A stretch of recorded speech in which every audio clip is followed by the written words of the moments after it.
Golf Central on YouTube is brought to you by the new elite family of woods and irons from Callaway.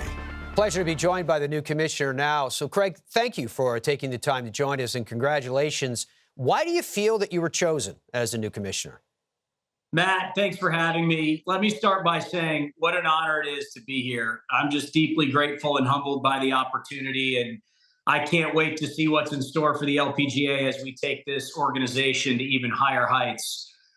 Look, as I think about the future, there are probably a handful of things the organization's excited about here. One, I have a history in golf. I've had a chance to lead organizations like Topgolf, be a part of the leadership team at the PGA of America. Those relationships and the deep, deep passion for golf that I bring will hopefully be very, very helpful. Two, a deep respect for the LPGA and many of the athletes. I've had a chance to get to know many of them over the years, and that matters. I think caring deeply and having authentic relationships with the players is key. And then finally, actually having a vision and being excited about where we can take this organization. My sense is that the combination of those factors led to us having this conversation here today. Well, let's just jump into that then. What is your vision for the future of the LPGA? I hope that in a handful of months, people look at the LPGA and they say to themselves, holy smokes, something magical is happening at that organization, and I have to be a part of it. Whether it's aspiring athletes who want to play on tour one day, our existing partners, prospective partners, the more people believe in the future of this place, the better off we'll be. And Matt, to get there are four things that we'll be laser focused on. The first is around building trust. Trust with our players, trust with our sponsors, trust with our fans. The second is around building visibility and making sure these players who leave it all on the course week in and week out are seen. The third is around building fans, because I'll tell you, there's a difference between watching the LPGA and rooting for the LPGA. And the more we can build fans, the brighter our future will be.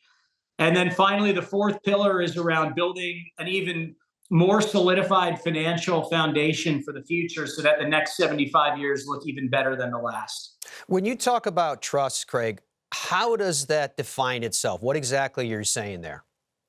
It's something you feel. It's hard to measure, but when we walk a tournament in a handful of months, I would hope and pray that players say, we got the right guy. This is somebody who cares about us, who has built a team of people, not just the commissioner, but a team of people that we believe in, who have our backs and are fighting as hard as they possibly can to build a brighter future. And if that's what people are saying, not just players, but sponsors and others in the golf ecosystem, we'll know we're heading in the right direction.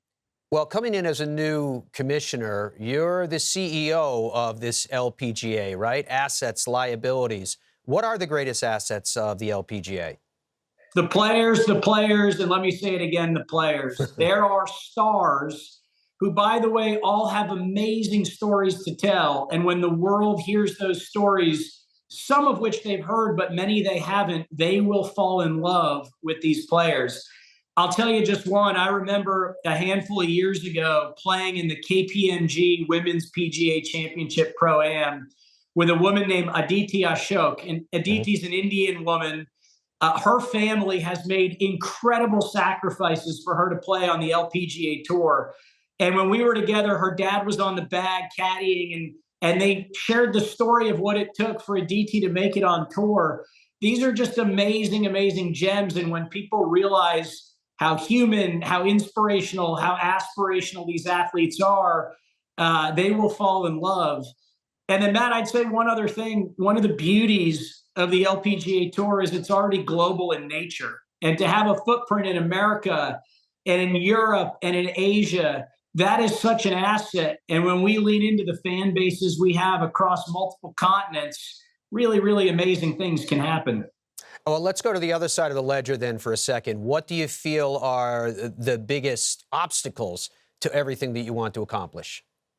Sports is competitive, right? We're fighting just like every other sport is for our share of wallet, share of mind, share of attention. And in order to continue to perform and take this organization to the next level, we're going to have to compete. And I think if we put our best foot forward and demonstrate why being a part of this organization is good for communities, it's good for businesses, it's good for families, I like our chances, Matt. You talked about optimizing the schedule on the LPGA Tour. What exactly does that mean? Well, look, in fairness, I have a lot to learn, and I formally start on July 15th. I've got a notepad full of questions and themes that I can't wait to talk about with the team, and I'll be in learning mode there to understand how did we end up where we are in terms of the routing and the scheduling. This is certainly a theme that has come up in my dozens of conversations, especially those conversations that I've had with players. And as soon as we have more to share, obviously we will. And what have you heard from the players at large so far? How excited are they about your appointment?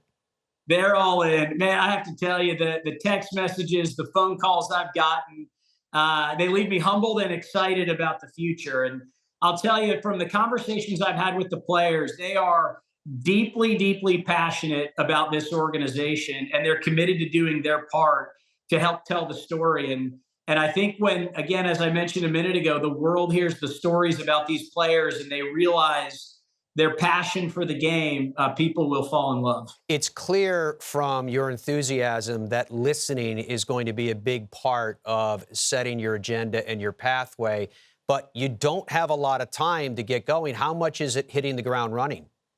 Let's be clear about two things. We are absolutely going to hit the ground running. And as I mentioned earlier, we're trying to create an organization where the world sees what's happening and says, I have got to be a part of that now.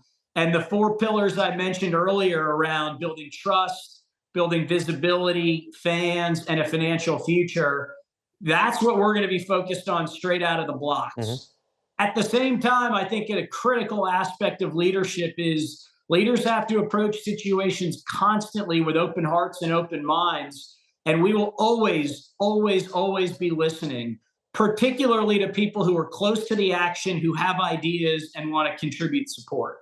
You talked about the various leadership roles that you've had throughout the course of your career. What type of a leader do you feel that you could be? Could you describe it for the LPGA? I'm happy to give it my best shot. Look, a high energy leader, wildly transparent, deeply, deeply caring, and incredibly collaborative. I have always, always felt that the power of a team is greater than the power of an individual. And that is exactly the mindset that we're going to take with us on the road as we go around the world with the LPGA Tour. Craig, what are you most excited about right now? Relationships. Hands down, it's relationships, whether it's relationships with the players, with our incredible sponsors who've been there through thick and thin, with the incredible staff that are based out of Daytona Beach, Florida, and spread across the country and the world. This is a deeply, deeply personal thing for my wife, for our three boys, and for me.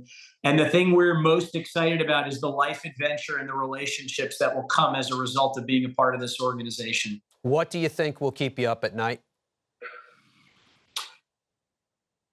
I think the organization has an unbelievable amount of potential, and I take that responsibility of building a team who will then help maximize that potential. I take that responsibility very, very seriously.